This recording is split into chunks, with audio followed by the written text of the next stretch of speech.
The cupcakes I am making today are gluten-free vanilla with vanilla buttercream. When a customer requests gluten-free, I always say that although I will do my utmost to ensure that allergies are accommodated, cakes are made in an environment where gluten and other allergens have been present. This means that there may be a risk of cross-contamination as my kitchen is not gluten-free. Most customers are fine with this because they have gluten products in their kitchen, they have brothers and sisters that sit next to their children eating gluten products. But if it is an issue, I just direct them to a gluten-free bakery. The two main differences when it comes to gluten-free cakes is that I use gluten-free flour and xanthan gum.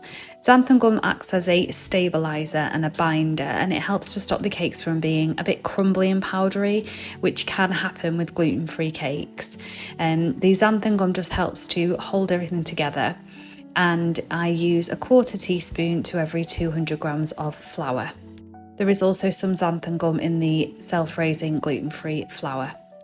When I am baking gluten-free products, I always swap my apron for a fresh one, and I make sure that the fondant that I'm using has not been used previously on any cakes containing gluten, so I'll always use brand new fondant. When I'm making gluten-free cakes, I make the batters separately and I put them in the oven by themselves without any other cakes, and I cool and store them away from all the other cakes, and I wouldn't use things like the same cake leveler or nozzles that I've just used on a gluten cake before washing it thoroughly. I also use a separate batch of buttercream that's not been used on any gluten cakes, just in case the nozzles touch them or there might be some tiny crumbs in there from a gluten cake. And I also double check my sprinkles because a lot of sprinkles actually do contain gluten, so I always check that too.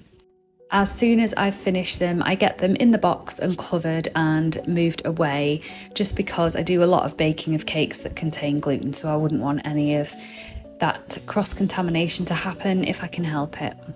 So they are the main things I do when I am making gluten-free cupcakes. I always say to the customer, I will use ingredients that don't contain gluten, but I can never be 100% sure that they're gluten-free because, as I said earlier, my kitchen has and does contain gluten, so there might be a small chance of cross-contamination.